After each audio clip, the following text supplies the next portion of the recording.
मैं जोड़ लेते दिख रहा और इधर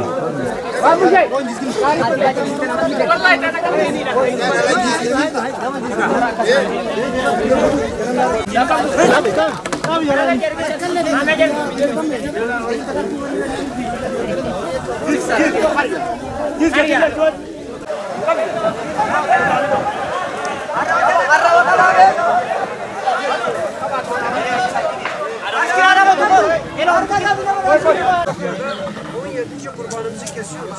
Kurban hissedarları Mustafa Selim Şeref, Ebuzer Kalkan, Mahriye Kalkan.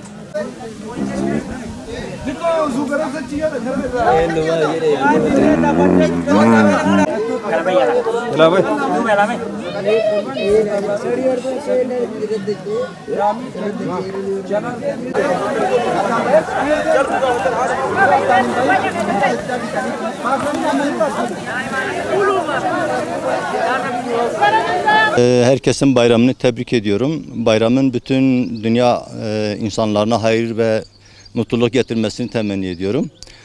İHO Ebrar gönüllüsü olarak İngiltere'den buraya geldik. Etopya, yani Hazreti Bilal'in kardeşlerini ziyaret etmeye geldik ve burada kurbanlarımız kesimi devam ediyor ve dağıtımı devam ediyor.